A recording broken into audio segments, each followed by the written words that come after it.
I still don't have what it takes. I must train harder.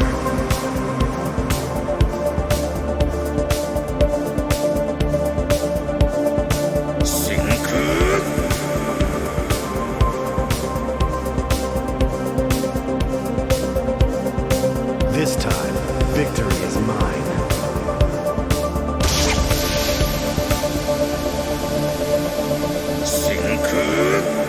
Hadouken!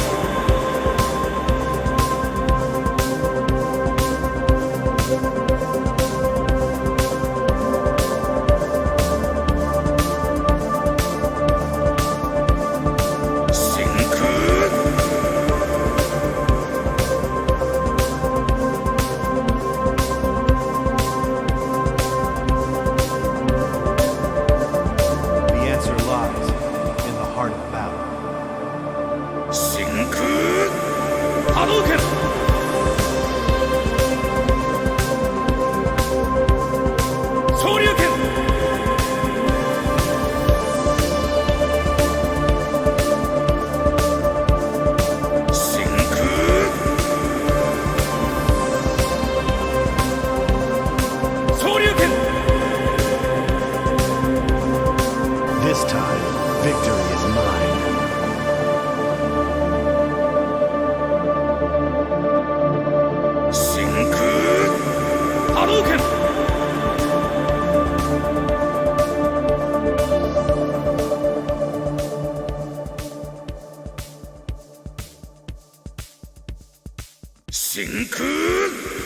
Hadouken!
Hadouken!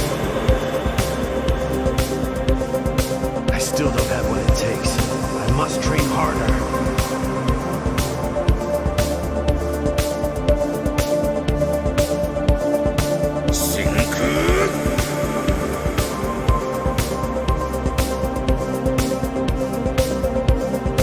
This time, victory is mine.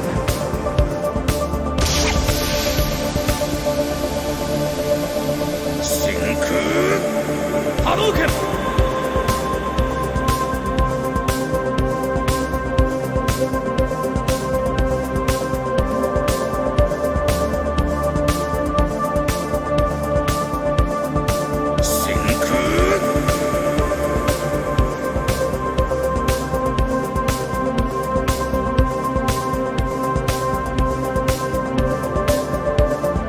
The answer lies in the heart of battle. Hadouken!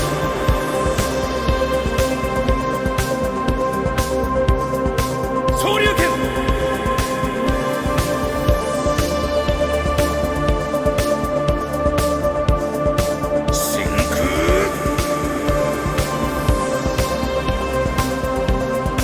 Shoryuken! This time, victory is mine.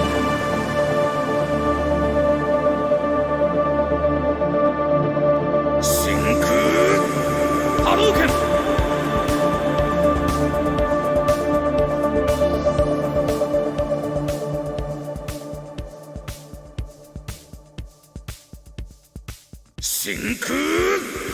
Hadouken! Hey everybody, welcome to Will and Drew's Gaming Retrospective. You are listening to episode 122. It's for the week of April 18th, 2021. I haven't been writing this down, Will. I don't know what's wrong with me, man. You're right. How's it going, buddy? You're right, at least. Yeah. I'm well, man. Dude, I have like the webcam is like right here and I have, 24 or 27 inch monitors. So I'm like looking Command down. center. I gotta look down to see the time.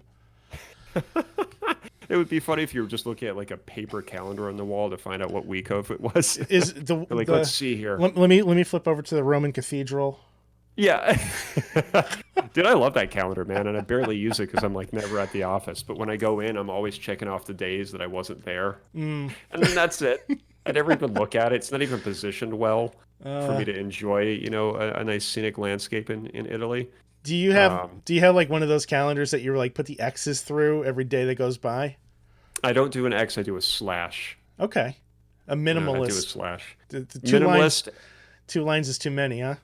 Yeah, oh yeah. And you know what pisses me off too is it bleeds through. Oh god. And when I noticed it, I was like, fucking cheap calendar. Should have never got it off Amazon for $8. Yeah. You want a good calendar, dude, you got to go to Barnes & Noble and buy it for like $16. Or you can wait until like January 2nd and go to like the calendar store at the mall and get it there for a song. That's the trick, man. Like you have to be willing to like wait a little bit longer. Because if you get like a lot of times a good calendar will have like an extra month on both ends, right? Maybe December the previous year and January the following year. So if you can find one of those and then you can just kind of bide your time. And then when the calendar sales are on, you strike. Quick, do I want France or Italy? Two places that I'll probably never go. But a boy can dream. How are you, man? I'm good. It was a really productive weekend. We did a ton of yard work on Sunday.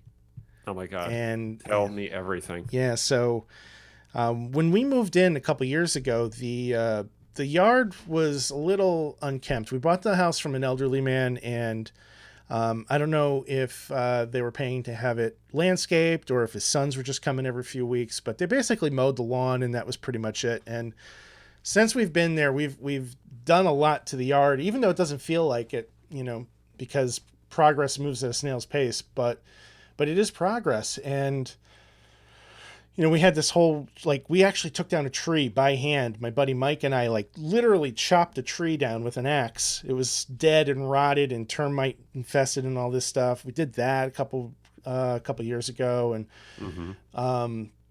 the hedges in the back, behind our garden, we have this row of hedges. And when we moved in, they were really overgrown, super tall. So we went through quite an ordeal to trim them down to like a respectable height. And it was a pain in the ass, but we were able to do it. The following year, we kept up with it. And then I don't know what happened, but last year we just dropped the ball. So these hedges grew out of control again. So Nikki and I are like, all right, well, this year we're getting shit done. Like we've already started doing a bunch of projects in the yard and, we're not really finishing all of them, but we have a list, right? You've got a roadmap. We have a roadmap. That's a good way to put it. Well, the hedges were on the roadmap. So yesterday we're like, all right, it's a beautiful day, nice and sunny, not too hot. Let's go out and trim those hedges. And I get my daisy chain of extension cords. I got 4 extension cords all the way out to the back of the yard because it's like 125 feet to get to the bushes, right? You do have a big backyard, man. We do. And I love it, but it's a big yard. So I got this chain of extension cords all the way out to the back, and I plug in the hedge trimmer, and it's this hedge trimmer is like one my father passed down to me, right? He had it for years. It even has his name written on it in like green Sharpie marker, right? Alan. Yeah. So every time I use the hedge trimmer, it says Ed on it. So I fire it up and I start trimming the front of the hedge, and the blades are so dull that all they're doing is like shaking the leaves off of the branches, but they're not cutting the branches. So I'm looking at Nikki. I'm like, we can't do this. This is not going to work. And like, I'm Yeah. looking at where I had done it, and there's like all these like mangled like strands of shrubbery. Foliage. So we're like, all right, first off, are we going to fix it, or are we going to buy a new one? And we're going back and forth. I'm like, so I go on Google, and I read a lovely article from Bob Vila. And basically, if you have a file, you can just file this and like resharpen them. And it's not a big deal. File? Yeah. You get like a metal file. Okay. And you sharpen it. It's like sharpening a knife, basically. All right. So Sure. I'm looking at this and like, all right, well, my father gave me a bunch of tools. I have a vise, so I can put the blade in a vise. And I'm like, all right, I'm going to do this. I go downstairs. I can't find my file. I'm like, fuck, I don't know where it is. I don't know if he actually gave me one or if I'm dreaming it up. So we're like, all right, screw it. Let's see what it would cost to buy a new one. So we jump online, and like everything is battery powered, right? And I like battery power tools. I mean, they're just convenient. A power drill, you just grab it, done, right? Yeah. But the problem is like you have companies like Ryobi, as an example, and their power tools are meant to kind of fall apart, so you have to buy a new one. Well, shit. Right? They're not the greatest quality, and their batteries. When we moved in, my father bought me a big bag of Ryobi tools.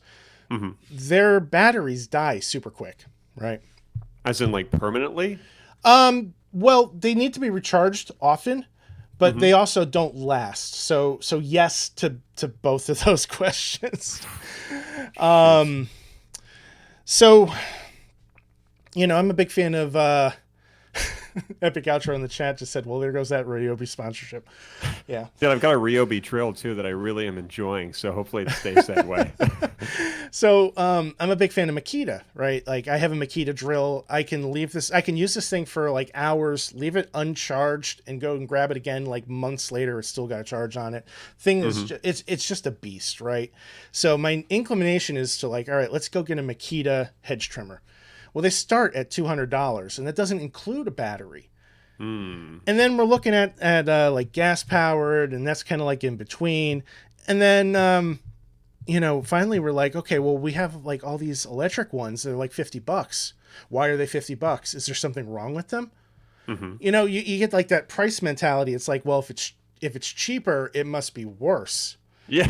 Oh, yeah. And then All the time. we started doing like some research and reading the reviews, and everybody's like, no, these are great hedge trimmers. You're just beholden to an electrical cord. And after looking into a lot of the battery powered ones, including some of the Makitas, after like half an hour of use, you're recharging the battery. And like, this is a big project. We just can't have that. So we bit the bullet. We found a $60 hedge trimmer. And I just like fucking destroyed these shrubs, man. and it like I'm just like out there like Edward Scissorhands. I'm like, just shrubbery flying everywhere. Yep. It was great. So now That's amazing. They look wonderful, absolutely beautiful. We have these trees just to the right of them that have like these beautiful yellow flowers. Are vibrant. I feel kind of bad for like trimming those up, because I took a lot of the flowers with them, but those were also overgrown and out of control. It needed to get done. So now my lawn looks like shit, but the backyard, the shrubbery is just beautiful. Let me ask you this, Drew. When you realized that it was working really well, was there a moment where you kind of said like, fuck yeah? Or did you turn it off and then turn to Nikki and you're like, you see how good this is working? There must have been a moment similar to one of those two options there. So I did this thing where like she was standing behind me because she was helping out too. And she was also doing the hedge trimming as well. And like I went through and did like the first section, and then I turned to her and I just kind of like look over my shoulder and I'm like, and she's like, nice. Yeah, honey. Yeah, that looks good. and like I have my I had earplugs in because this thing was fucking loud, so I didn't want to hurt my ears. So she's like talking to me. I'm like, So happy about it. I would have been too, man. Yeah. great deal and great performance. I'm just I'm floored that power tools can be cheap and effective. If that makes sense. And I don't know how long this thing is going to last. You know, maybe it's going to be a piece of junk, but it got the job done at a budget price. So, well, at least you're not one of those dirtbags that would return it and be like, yeah, it's just I bought the wrong one. Yeah, you know, After meanwhile everything's done. it's covered in like, you know, tree sap and like, you know, pollen from those yellow flowers. Oh yeah, you know, it's just it just didn't do the job. No. I'm not that kind of guy. Huh. No. And you said you didn't use it, right? No, it came that way. Okay, so the tree sap was on there. Gotcha. Yes. And I bought the wrong I need one. assistance at checkout 1, please. You're like, oh shit, I gotta go. Is the return all set? All right, see ya. Yeah, right. Run.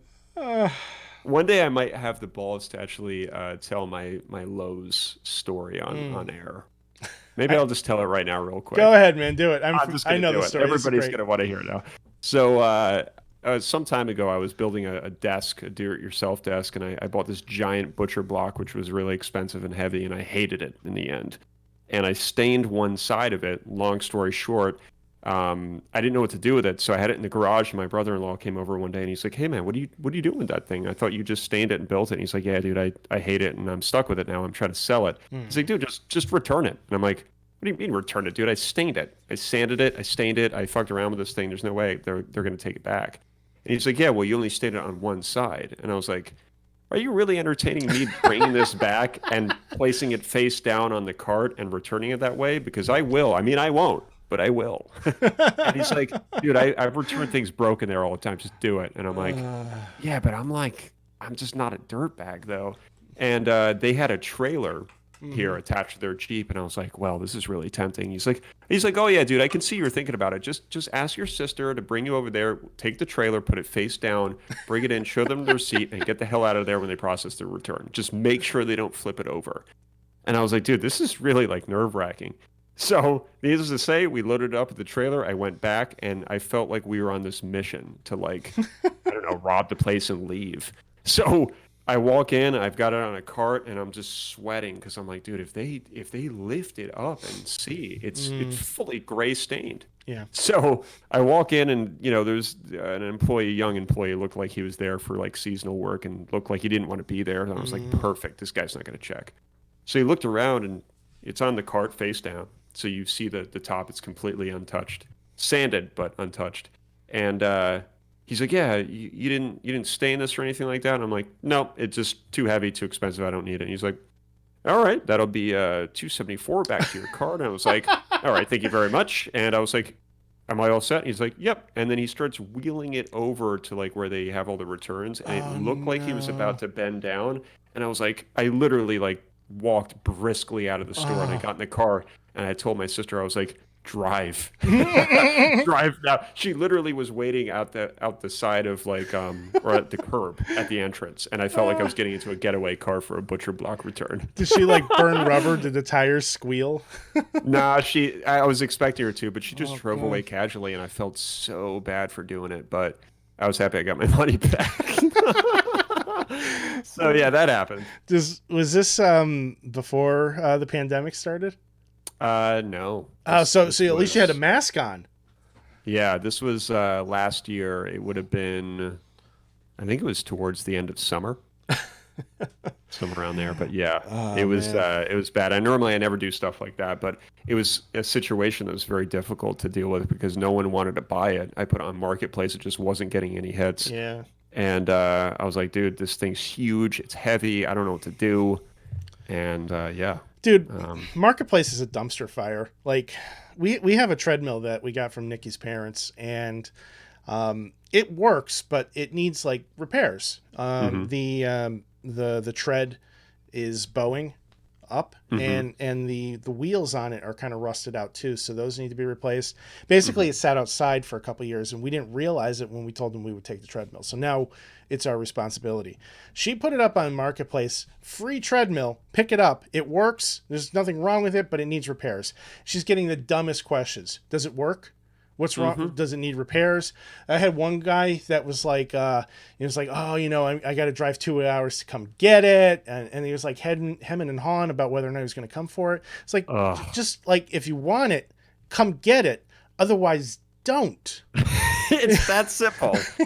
It's funny you bring this up, Drew, because, since we've been getting ready for the move, we've been putting some stuff on Marketplace, and I've had some luck with a few things, but I just pulled the couch off because it wasn't getting hits. People were asking dumb questions, just like you mentioned. I had one person who was like, hey, is this still available? And then I was like, yeah. And then the next day I was like, hey, you still interested? And they're like, not anymore. And I was like, awesome. So why'd you ask about it? And then I pulled it down after putting it down to free because it still wasn't selling. And then like I said, I just pulled it off altogether. And Lauren's like, hey, like, have you tracked it lately? Like, are we getting any hits? I was like, no, I took it off. It's going in the fucking garbage pile on Wednesday because I can't sell it. Sucks, man. So, yeah. Marketplace is very dicey. Like, you're either really lucky and it sells in a day and you get like 1 million hits, or it gets no hits. Pretty much. Thanks, everybody, for tuning in to Will and Drew's gaming / yardwork / Facebook Marketplace podcast. I was just thinking we should probably stop here. This is, after all, a video game show. You can find us on the web at www.wdgrpodcast.com. Facebook, Twitter, Instagram at WDGR Podcast. Will, how can they find you? SoundCloud.com/Will_Gear. You can find me on Twitter at CyanStorm. Let's give a quick shout out to the Twitch chat. Thanks to Killer Ciroc, Epic Outro, and Vortex for stopping by. Appreciate having you guys in here. Vortex, hello. Will is a scam artist. Yes, indeed. So that day I was. Oh, man. So let's see here. We got a lot to talk about today, even though we just spent 20 minutes talking about bullshit. Yeah. Where do you want to start, man? We got some pretty cool stuff to talk about, huh? Yeah, well, we do have something to announce. I don't know if you want to talk about that first. Yeah, go ahead. Let's announce it. Yeah, so Drew and I are starting a Patreon, something that we've talked about for quite a while now. And it's going to be launching on May 1st. So if you are interested, you can sign up on that day. And what we're doing right now is we are reviewing bad video game movies. Well, we may review some good ones as well, but I think they tend to trend in a bad direction. This is true. Yeah, so that's going to be our main benefit to being a Patreon subscriber. For $5 a month, you get access to a special bonus episode of the podcast. Every month, we're going to review a different video game movie, and we're starting out with a pretty major release. Mm-hmm. Street Fighter. Yes. So for the month of May, you can listen to us review Street Fighter in its entirety. Of course, if you do subscribe to the Patreon, you will also gain access to an exclusive Discord room where you can chat with other patrons about that show. We'll be showing some behind-the-scenes notes and stuff as well in the Patreon page, and get some shout-outs, too. We'll have a shout-out for you at the end of every episode, and some sort of a shout-out in the intro screen on Twitch as well. So, dude, I'm really excited about it. Me too. We've already recorded the episode for Street Fighter, and I got to say, I think it's fucking hysterical. It was a hilarious conversation, man, and I can't wait for all of our patrons to hear it. Yeah, I'm very proud of the way that came out, and I'm proud that you've embraced this.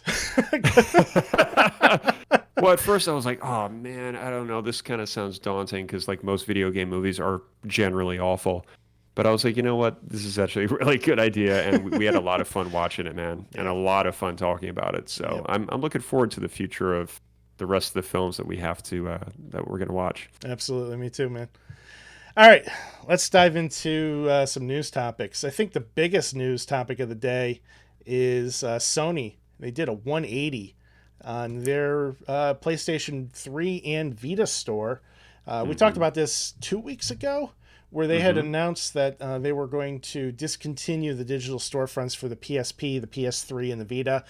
And today, they released a press release on the PlayStation.blog reversing that decision. Now, they are still removing PSP games, but if you own a PlayStation 3 or you own a Vita, well, you've got some extra time. I was not expecting this. I was not expecting this at all. Hmm. When I saw this article, I was like, "There's no way," and because I thought to myself, "Well, clearly they listened. They paid attention to the pushback, from the community, and I'm glad that it worked, at least, for the time being." What's the extension on this? I haven't done a ton of research. Well, on their store, or excuse me, on their website, they don't give a date. Okay. It just says, this is the press release. It's fairly short. Recently, we notified players that PlayStation Store for the PS3 and PS Vita devices was planned to end this summer. Upon further reflection, however, it's clear that we made the wrong decision here. So today, I'm happy. This is Jim Ryan that's making this announcement. So today, I'm happy to say that we will be keeping the PlayStation Store operational for PS3 and PS Vita devices. PSP Commerce functionality will retire on July 2nd, 2021 as planned. When we initially came to the decision to end purchasing support for the PS3 and PS Vita, it was born out of a number of factors, including commerce support challenges for older devices and the ability for us to focus more of our resources on newer devices where a majority of our gamers are playing on. We see now that many of you are incredibly passionate about being able to continue purchasing classic games on PS3 and PS Vita for the foreseeable future. So I'm glad that we were able to find a solution to continue operations. Foreseeable future, those two words are always a good sign. Yeah, but I mean, here's the thing, right? They're tracking these sales, and they're doing it with even more scrutiny now.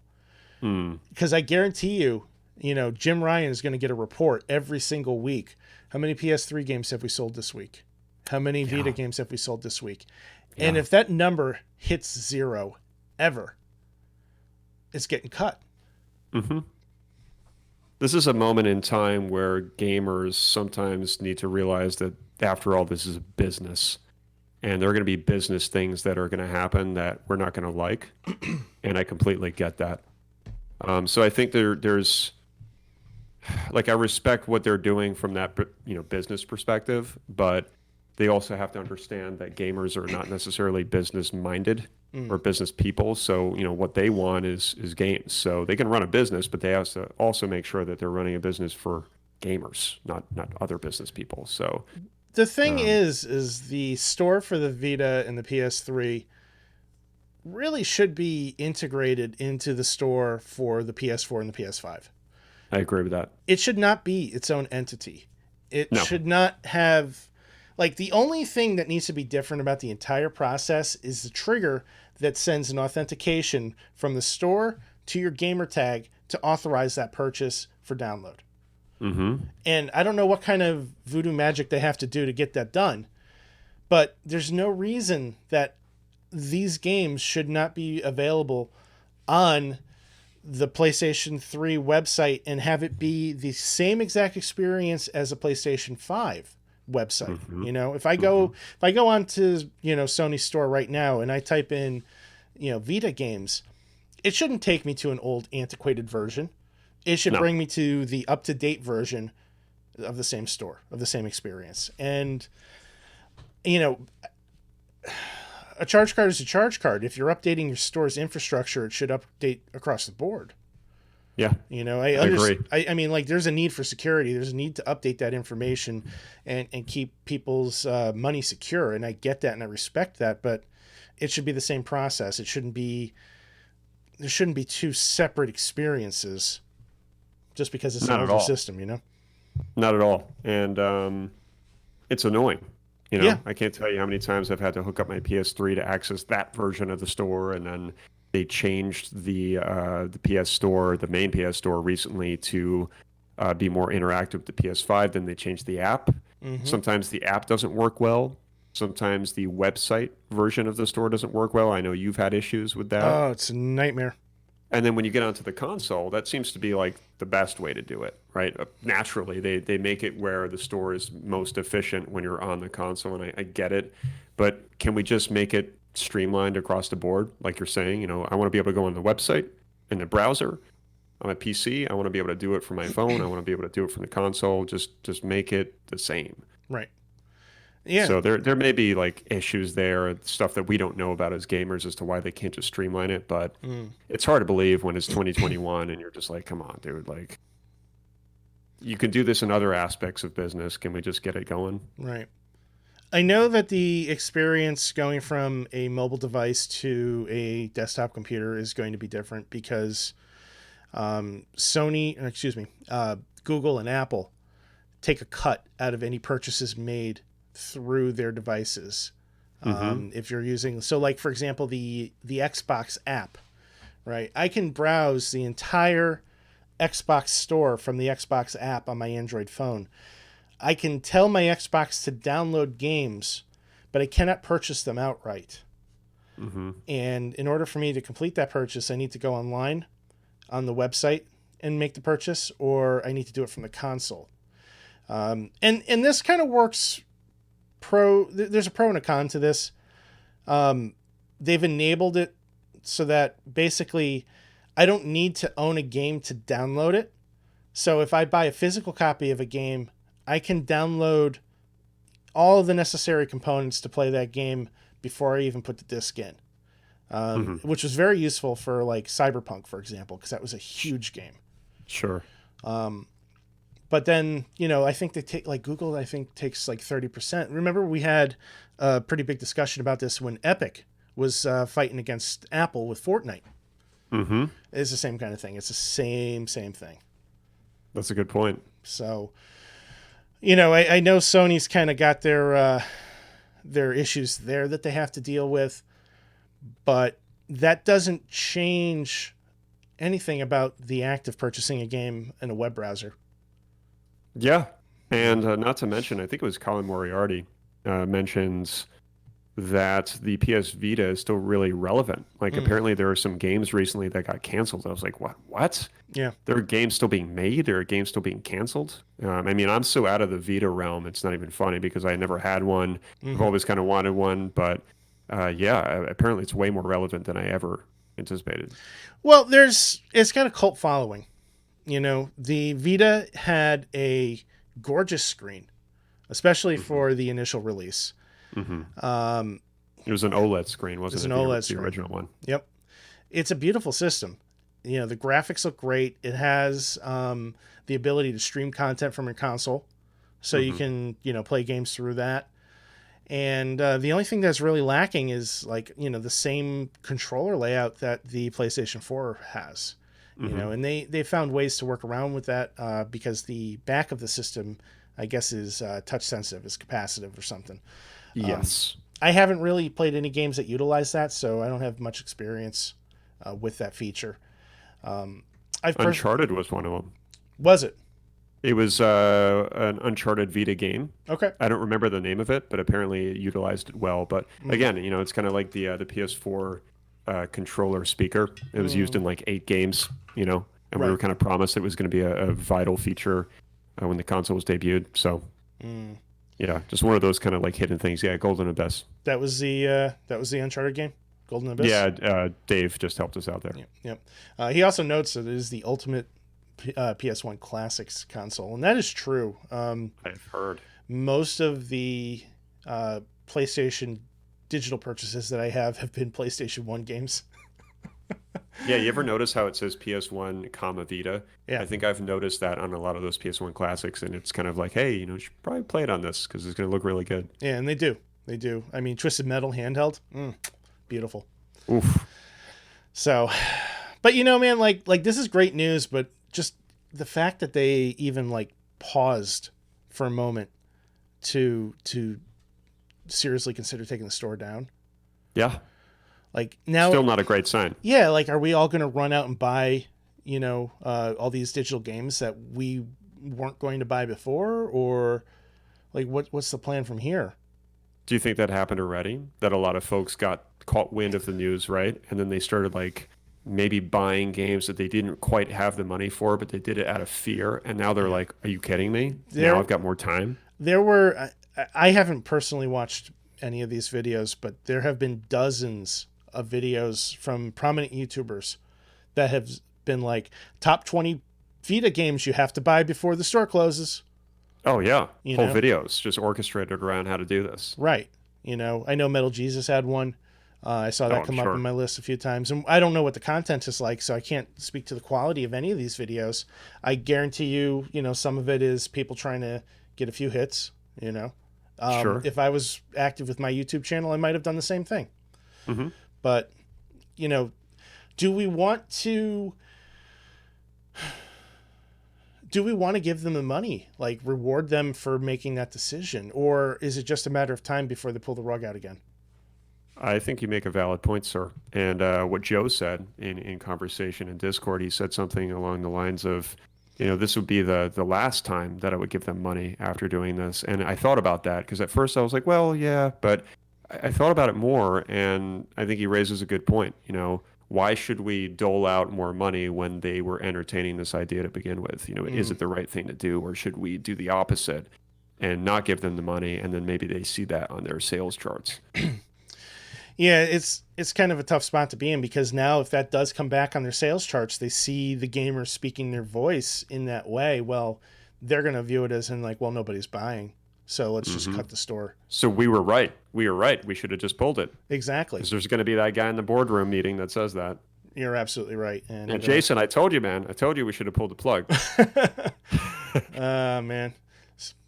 Anyway.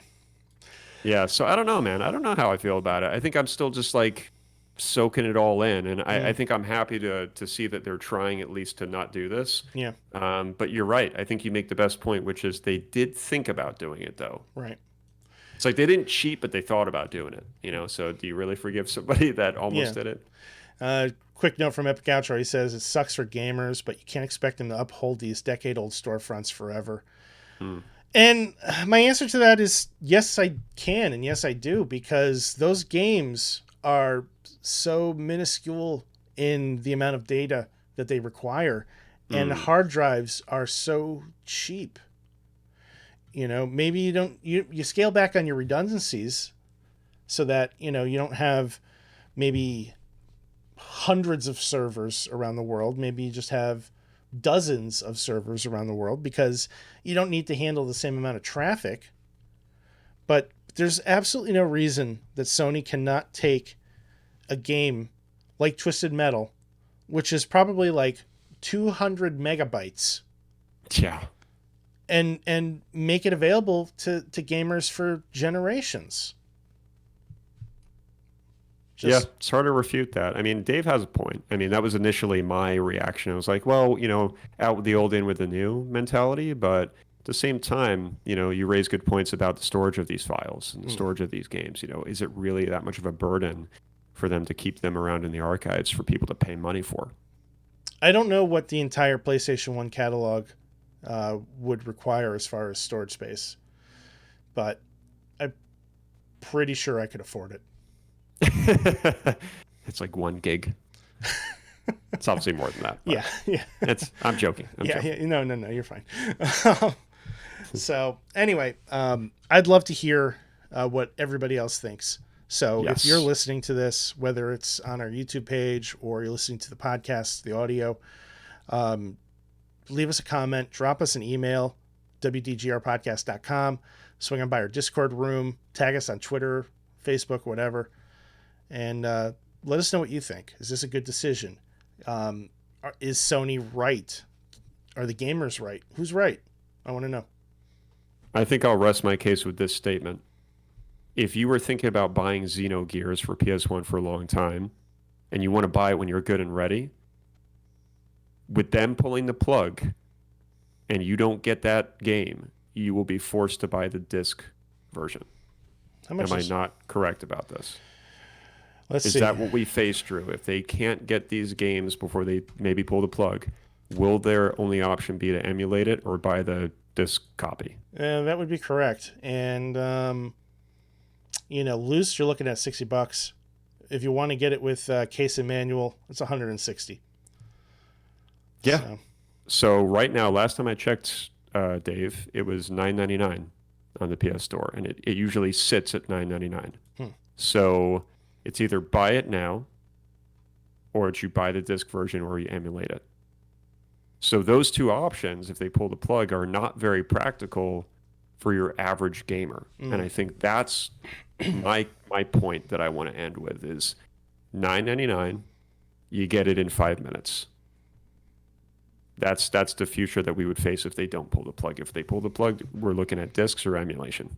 I will say that the emulation for the PlayStation 1 has been quite good. And there are a lot of options that are fairly easy to set up. So it's not out of the realm of possibility, I think, for most people to do it these days. But I hear what you're saying. It is work. We're talking like Raspberry Pis at an entry level. Yeah, or even like if somebody were to buy the PlayStation 1 Classic, you can get like a USB thumb drive, and like sideload games on pretty easily.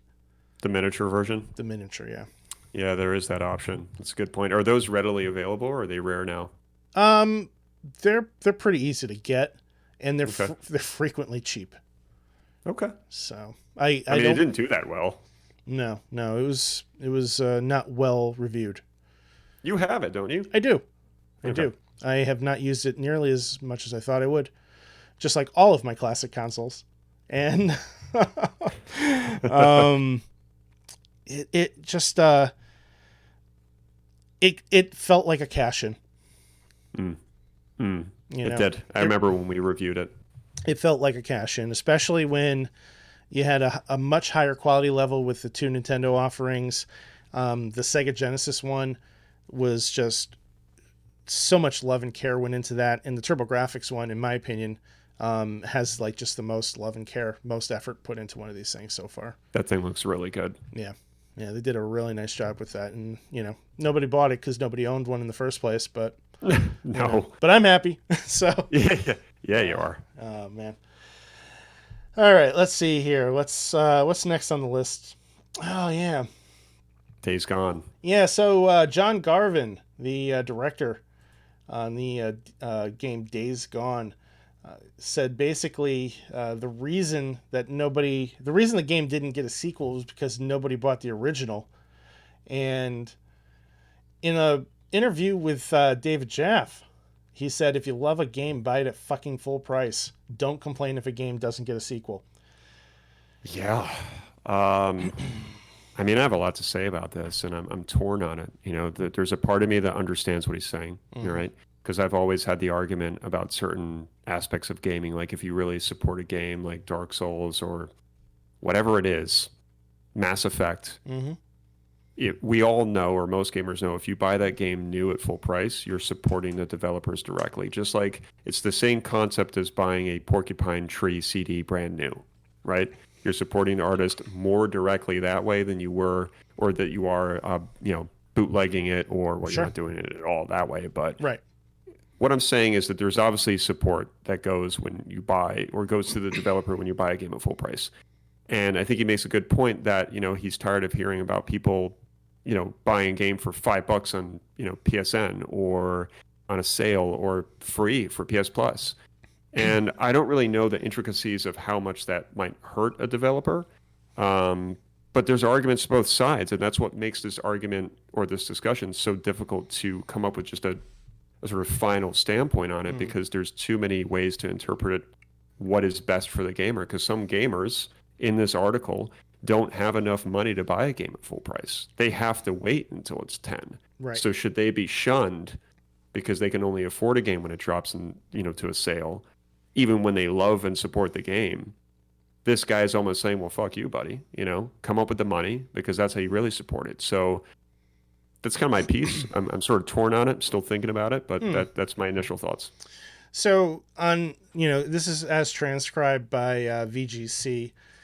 He says, I do have an opinion on something that your audience may find of interest, and it might piss some of them off. So this guy comes in guns blazing. Yeah. Now, just to be clear, I have not personally listened to this interview. I probably should have before we started discussing it. So I'm trusting the web to be accurate, which is usually a mistake. But anyway, if you love a game, buy it at fucking full price. I can't tell you how many times I've seen gamers say, yeah, I got that on sale. I got it through PS Plus, whatever. And see, here's the thing. The main uproar that I've seen from gamers is, okay, yeah, we'll support your game if you release a game that's finished.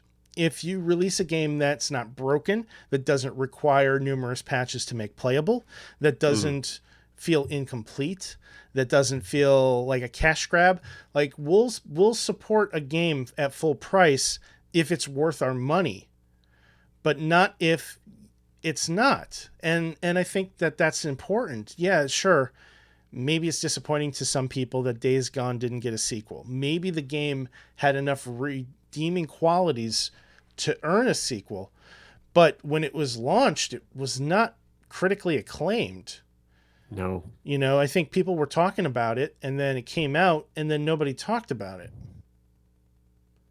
You're raising some really warranted points, and we live in a world where most people wait for a game review before they even buy a game, A.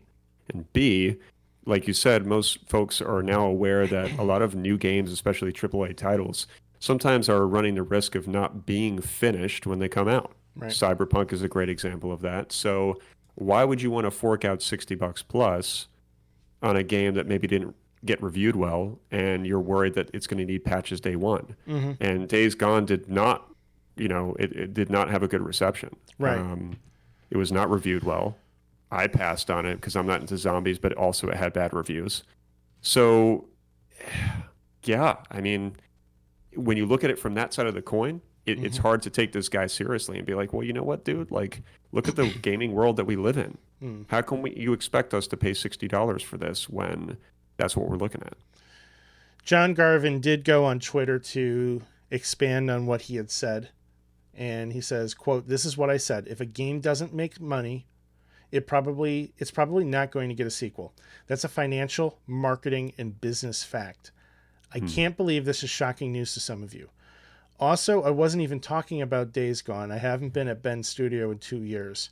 I told Jeff I don't know what they're working on. I don't know the financials. I was talking about my personal experience about how piracy on the PSP hurt me financially.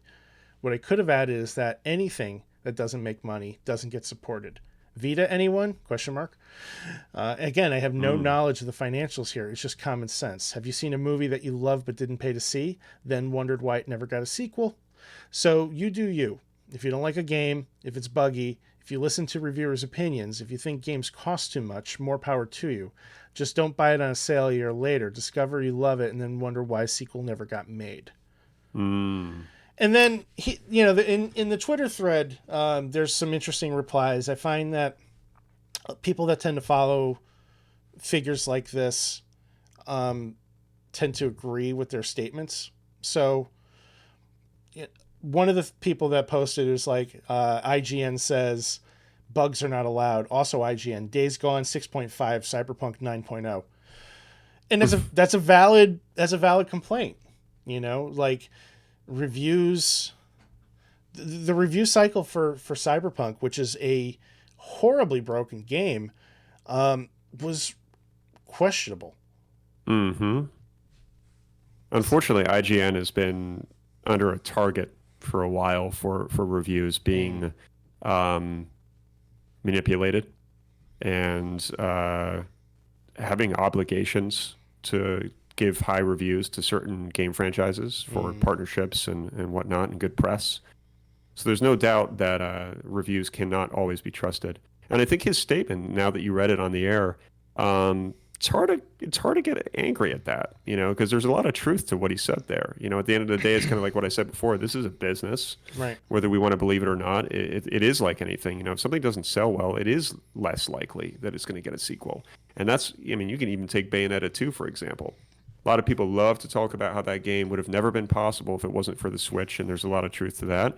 And it's surprising that it even got a sequel, because the first game, it's bizarre as hell. It didn't do that well, but it got one. So it was out of luck, and it was out of Nintendo believing in them. So it can happen. But most of the time, if something is not received well and it doesn't earn a lot of revenue, it's going to be in the dark for a sequel, potentially.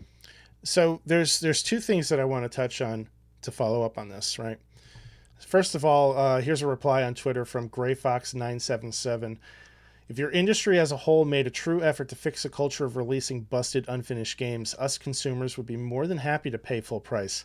This isn't an us problem. This is a your industry problem. Stop burning us and we'll support you better. And I can identify with that because pretty consistently when I buy games on day one, I'm disappointed. You know, and the most recent one was Cyberpunk. And that's one of the reasons that for me, Game Pass has been so beneficial because I'm able to play new games. I'm paying money to do so, so it's legal. I'm supporting the developer. I don't know what kind of business deals Microsoft is making to make it beneficial to to these developers. Outriders is a great example of that, right? I played the demo. Outriders is a good game, not a great game. I probably would not have bought it day one, but it was available to me on Game Pass on day one, and I'm playing it. And you know what, man? I'm having a fucking blast with it. Genuinely, it's been a great game. It's glitchy as shit, but it's fun. And I can look past the glitches if the game is able to continue performing the way it should and work. You know, like if the glitches are like graphical things, that's really not a big deal. I can deal with that. You know, I grew up playing Atari. Sure. So, well, good reference.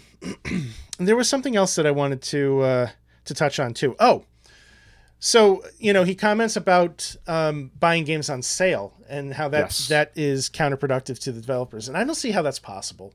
Now, you read my mind because I was going to ask you your opinion on this. There are countless cases of indie game developers on the PC, on the Switch, on the Xbox, who have put their games up at a ludicrous price and made a killing because it got attention on a game that never would have gotten any attention.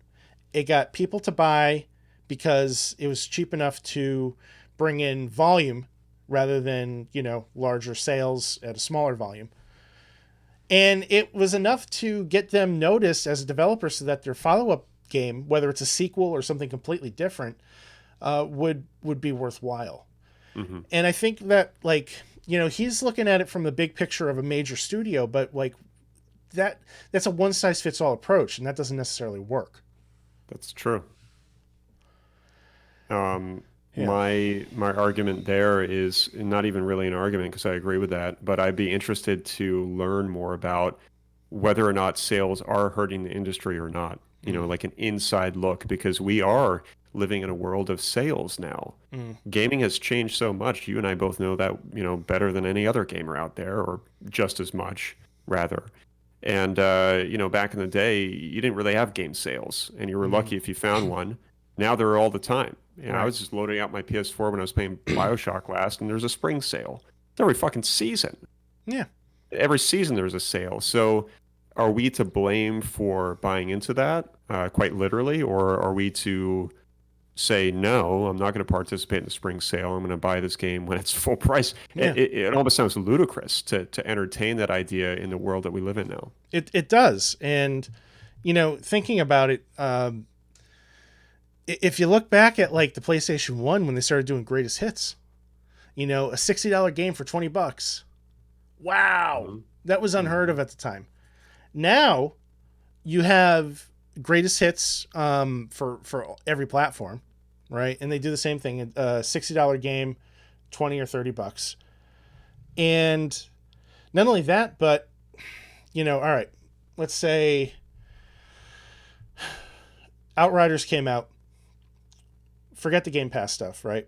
Outriders is full price, $60. By the end of the month, there will be a sale for it for $50. Easily. It's like clockwork at this point. By the end of May, it will have dropped at least once to $40. Yeah. And it'll go back up to $60, but those sales will exist. And that pricing, those sales are set by, you know, the publishers. We criticize Nintendo for their prices all the time. People are very upset that, you know, they wanted $60 for the Mario 3D All-Stars, that they want $60 for the upcoming Zelda game. Mm-hmm. But they enforce the value of their games by not having constant sales. That was going to be my next point. What is the solution? Is the solution to have less sales, to have this guy feel better about himself? Or, Yeah. Do we continue this road of spring sales? As a gamer with a budget, like, sales are great. I love sales. Well, that's just it, man. I mean, like, we're thinking as gamers more so about our wallets than we ever have before. And that's just relative, to the world that we live in now. Things are expensive, and the older you get, the more you have to pay for. So the gamers in our bracket of age group, we're more conscious than ever. We're not forking out $60 a month on games. Right. And if we are, it's because we're really excited for it. That's the only time I really buy a game at full price. Ghost of Tsushima, anything that I know that I'm likely to really love, I'll buy it at full price. And never finish. Yeah.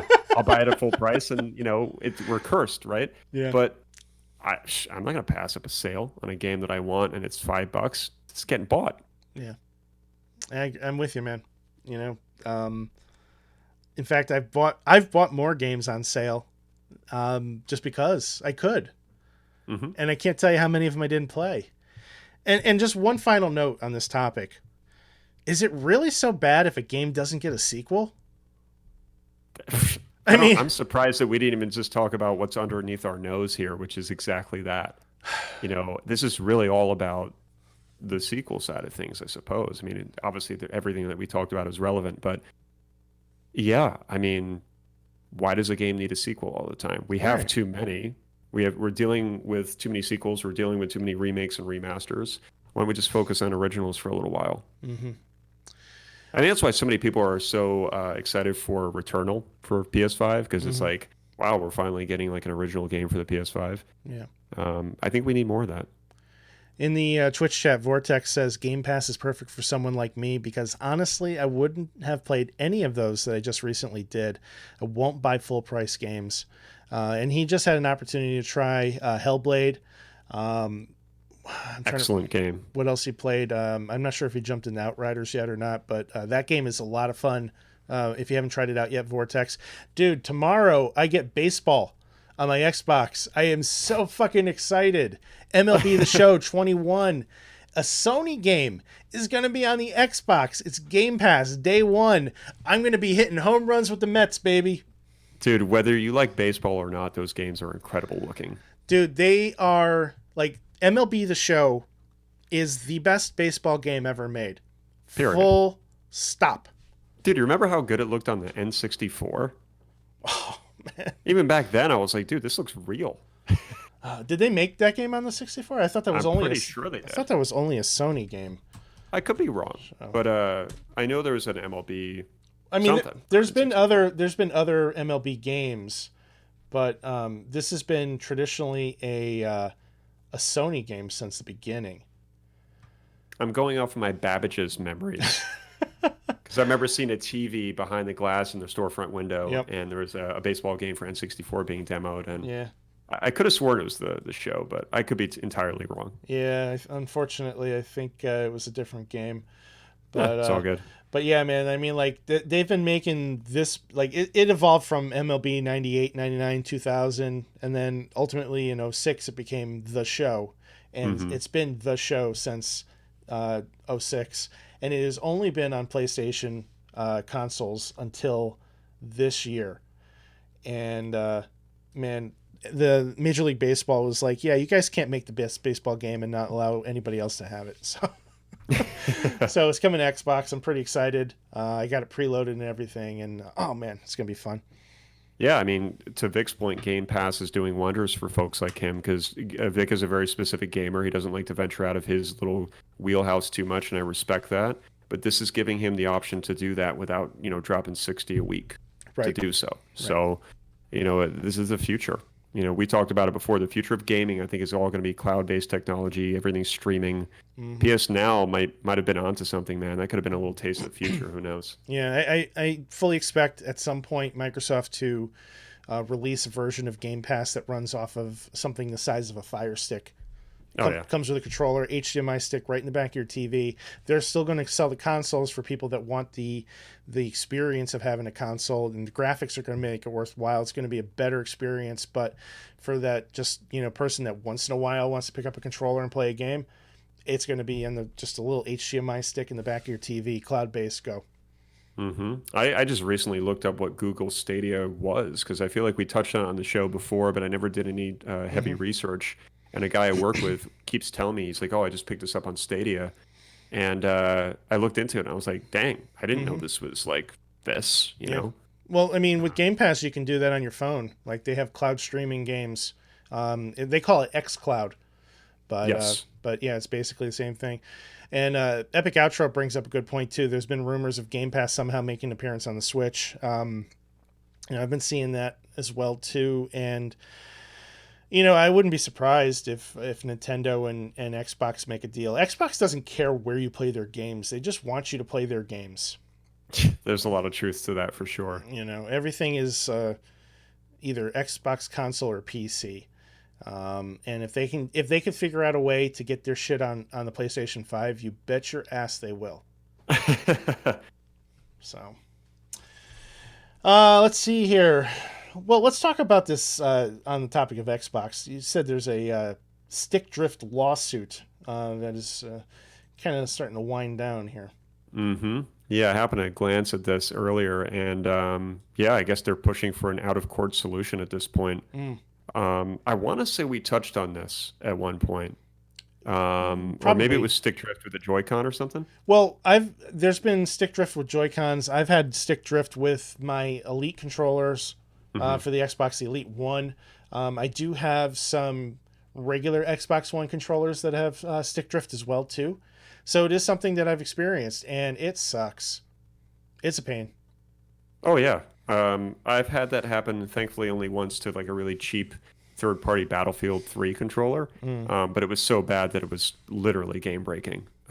So it can be a serious issue. But yeah, according to this... basically, in October, it says 7 plaintiffs were added in an amendment to the original suit, which also demanded the issue be settled in front of a jury. And then Microsoft, however, argues that this shouldn't be the way the suit is resolved, as every plaintiff listed in the case, quote, repeatedly agreed not to bring a lawsuit like this in court when they assented to the Microsoft Services Agreement by using the controller as well as other Microsoft services such as Xbox Live. So...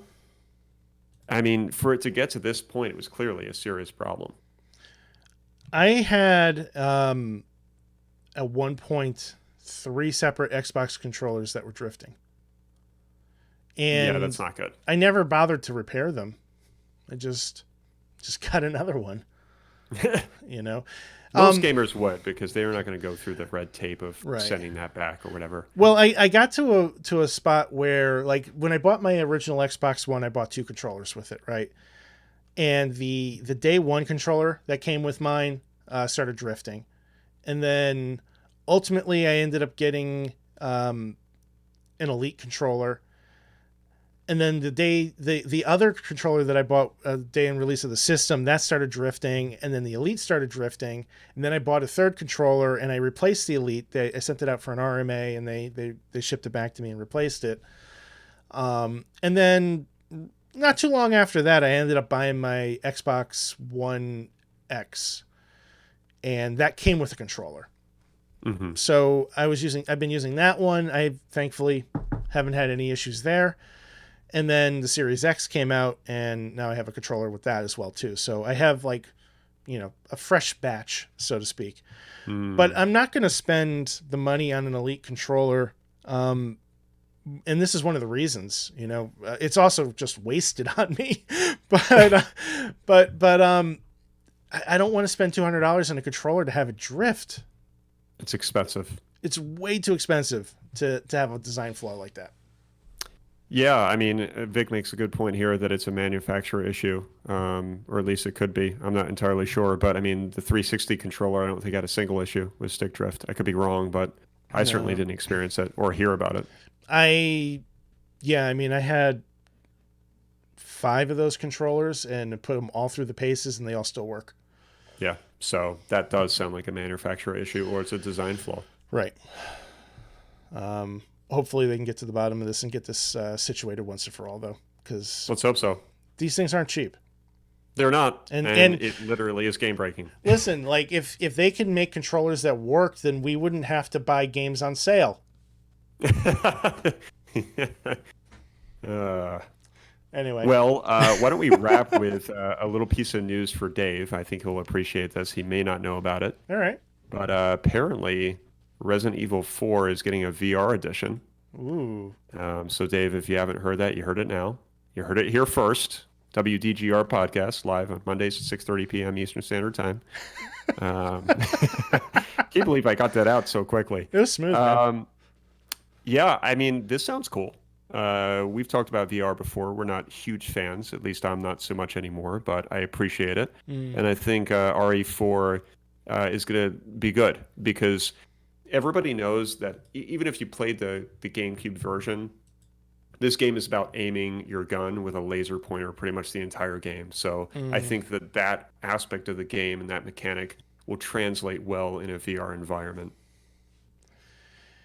So this is going to be on just the Oculus Quest? Is that the plan, or the Quest 2 for now? The Quest which 2. I know is out and apparently is like a milestone better, or miles better than the original Quest. I'm surprised they're not moving this over to PlayStation VR. Yeah, I don't see any. Unless they're maybe they're waiting for the PlayStation 5 VR. That's possible. That's possible. I think this is good because the Quest, when I had it, didn't have a lot of first-party games such as this. Had a Red Hot and stuff like that, but it didn't have anything like this. Right. Something that everybody was familiar with. So I just personally think that it's kind of a neat move because, again, the mechanisms that are used in that game, I think, will translate extremely well in VR because of the nature of what you have to do. And I'm sure Dave will understand that too. Anybody who's played RE4, I don't think you've played it, right? I've dabbled in it, but Okay. I haven't really stuck with it beyond a couple hours, I would say. Yeah, it's very motion driven. I don't really know how to explain it, but it's really the aiming mechanism. But yeah, I thought it was neat. Yeah, I mean, see. it's VR seems to be, perfect for any kind of horror game. Yes. It's not my cup of tea, but, hey, go for it.